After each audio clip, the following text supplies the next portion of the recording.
I'm going to ignore the emptiness part. Okay, first of all, I want to thank everybody that prayed for me, because I can see to drive without glasses. And this is the first time I've been without glasses in my life since I was 14 years old. And the reason your prayer was needed is I had operations on my eyes when I was much younger, and it damaged the outer part and lots of scarring in it.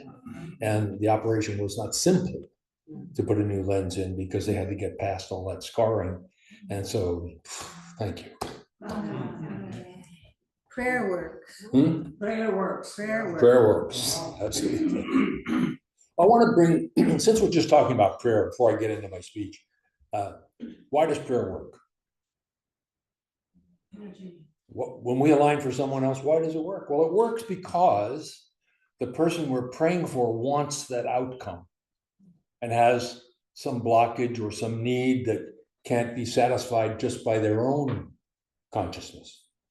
But we don't have the same hang-ups as the other person, so we can pray for them and see their truth clearly without any hindrances. And without glasses. And without glasses.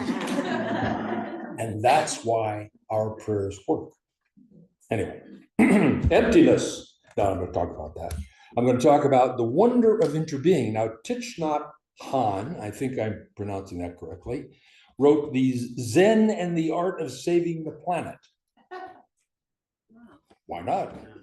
Every thought, this is what he said, every thought we produce, every word we pronounce, everything we do changes our body, our mind, and the environment. The environment in which we find ourselves is us. You have to be responsible for both your own body and mind and for your environment. Your environment is you. Every moment we are weaving and are woven into a great tapestry of interbeing. So that's kind of a new way of referring to this whole idea that we're all one, interbeing. I like the term, it's kind of catchy, it's nice, but it's not new. So every moment we are creating, and we never create in a vacuum. Every moment we are creating with all other human beings, all beings actually, human and not human, alive, as well as all those who have ever lived. So this growing idea of oneness and interbeing has been around for it. I can't recall exactly where it started. I think probably about 3,000, 4,000 years ago. But you can find through history the expressions of it, like John Donne's poem, right? No man is an island, entire of himself, but a part of the whole, right? Or Chief Seattle, who put it this way: all things share the same breath, the beast, the tree, the man.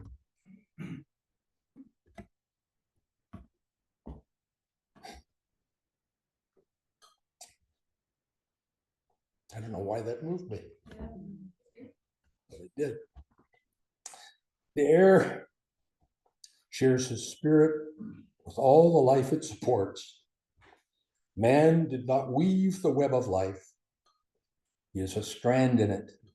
Whatever he does to the web, he does to himself.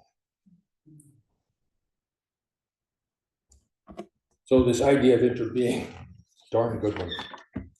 Science of Mind text, written by Ernest Holmes, was written for a particular purpose, and Ernest outlines that purpose on page 448 in the Science of Mind. He says, the whole purpose of Science of Mind is to reconcile the apparent separation of the spiritual world, which must be perfect, from the material world, which appears to be imperfect. And that's our continuous struggle internally in our minds to reconcile our apparent separateness with the reality of the oneness of spirit. And that's what we're going to try to look at closely today. How do we reconcile that? Holmes says we appear separate, but are really one. So we can appear connected, but actually we can't be connected because we're already one. See, the word connected means two separate things get linked, but we're not two separate things. Dan is gonna sing a song later called No Separation. There is no separation between these two hearts, right? No separation.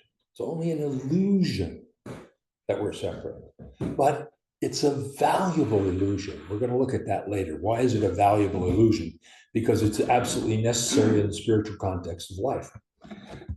So when we can free ourselves from the idea of actually being separate from everything, we have a new understanding, and we have the power that we need to transform ourselves.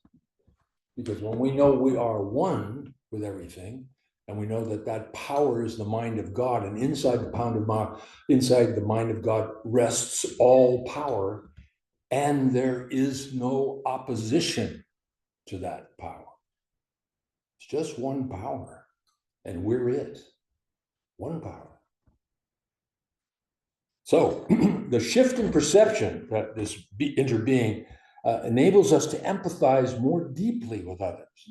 Once you recognize that you're one with everybody else, you can empathize. You can begin to say, well, wait a minute. Let's not look at how we're different. Let's look more at how we're the same. Not so much, I believe this and they believe that, but how about that we are at our basic foundation, God and expression. Everybody, the people you like and the people you don't like, people are doing the things you like and the people are doing the things you don't like. You are one with them at the level of spirit. So Ernest Holmes says in We Talk to God, Can We Talk to God? He writes, we would defeat the very purpose of life should we live in a continuous state of meditation or prayer, oblivious to the objective world. The practical values of spiritual perception remain latent until objectified. Now, what he means by that is until we begin to utilize these spiritual principles so that they become apparent in our lives, until we notice them, until we demonstrate the truth of prayer, for example, or demonstrate the proof of knowing that you're one with everybody else, it's just talk. This remains latent until objectified, until we actually begin to use it. So with the recognition of unity, I'm one with everything, we're more likely to act with kindness and consideration. Would you say that's the truth? Yes. That's the truth, yeah. Once you get the idea of oneness and non-separation into you solidly, you got to start to become more compassionate with everybody else and kinder. And actually, a lot of people believe that action is what causes change in the world. But Science of Mind says that's not true. And Judge Thomas Troward put it really, really well. He said, if you believe that your action is required in order for the world to change, then you do not believe in the power of mind. See, all of your actions come from where? From your thinking, your thoughts, and your beliefs. So your actions, if your actions are out of consonance with what you believe, you will not develop anything in your life that looks like what you intend. But if your actions are totally consonant with what you believe, in other words, what you believe is expressing as you, it appears to you that the action is what's powerful, but that's not it. What's really powerful is mind. Mind is cause. Action is results. And that's really hard to get to us. But if you want the world to change, the only place you can change it is in your heart and mind. That's where it has to start. So your interbeingness is all about making sure that your heart and mind is in consonance with believing that we're all one, that we're not separate, that we need each other. We are the fabric of life. So, interbeing is this great idea that all things in the universe are one, with each entity existing because of the existence of others, that we are all inextricably linked to everything else in the cosmos. We are inter-are with one another and with all life. The whole planet is one giant breathing cell with all its parts linked in symbiosis. So each of our bodies is shared and occupied by thousands of other organisms, without which you cannot get along. If you don't have the flora and fauna that exist inside your body right now, you would die in a matter of probably weeks. You need that. And if you look at almost everything in the universe, what had to operate in order for this to be in existence at this moment has nothing directly to do with me, but everything directly to do with our interbeing. This microphone, produced by somebody somewhere, is doing its job today in my life. And that's true of every aspect of our lives. And your bodies are like that. So it's necessary for us, if we want to really look and be involved in interbeing, to enter into a state of mindfulness. And that's another Thich Nhat Hanh idea, that mindfulness is an absolute requirement for this interbeing. We need to be aware and set ourselves a goal of being aware of our oneness and noticing how we can easily fall into separateness. Through mindfulness, we learn to pay attention to our thoughts, our feelings, the environment around us in a way that is accepting and observant. And this reciprocal awareness cultivates a sense of mutual care and concern and can dissolve barriers we often erect between ourselves and others. So this will revealing that caring for others is inherently caring for ourselves. It's kind of a selfish way to put it, but it's the truth. It's almost necessary to cultivate caring for others in order to properly care for yourself. And so mindfulness practice might involve conscious breathing, walking meditation. I'll talk a little about walking meditations later. And such practices ground us in the present moment, allowing compassion to arise naturally as we become more attuned to life unfolding around us and within us. So take time just to be, without distraction, no phone, no internet, no music, no TV, no TikTok, no YouTube. Just be and notice the world around you, and notice yourself especially. So interbeing teaches us that our lives are intertwined with others and the world around us. And we recognize this oneness in our interactions at the grocery store, Zoom meetings, wherever. Hi, Zoom people, by the way. Love you guys. And now I want to switch gears. I want to talk about the part that leads Ernest Holmes to write the book, the separateness part. Because you are an individuated expression of spirit. What does individual mean? It means you're unique. So as an expression of spirit, you are totally unique, but you're unique without being separate. And in a walking meditation that I had one day, I was up at Satley, up in the Sierras, and I went to a seminar which purported to be able to make you enlightened. I failed. But Brigitte graduated with honors, so she's very enlightened. But I was at a walking meditation one morning in the high Sierras in the forest, and suddenly I had this incredible realization, which struck me for the first time in my life and totally changed my way of looking at things. I suddenly saw that this entire universe had been created just for me. And that's true for each of us. Your universe is individually created just for you. No one else has your experience. No one else is going to live through what you live through, think what you think, feel what you feel, act the way you act. No aspect of your life is actually shared by anyone else directly. So we have this incredible individuation, which is obviously designed by God, right? Has to have been happened automatically, and we are individuated, okay? And we have this oneness. How in the world are we going to reconcile these two? God made me an individual, and I'm one with everything. So the first question that pops into my head is why? Okay, God, answer this question. Why am I individuated if I'm all one? So Ernest wrote 499 pages explaining this, but I'm going to do it in just a couple of sentences.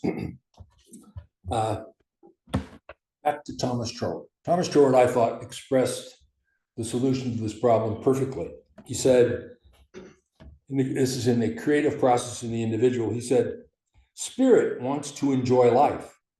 And so by thinking of itself as having what it wishes, it produces the reality of the sort of enjoyment contemplated.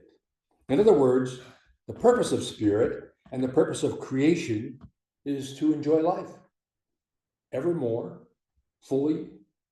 And our purpose as the created or the expressed is to be the method or the means by which spirit knows itself and has greater enjoyment as a result.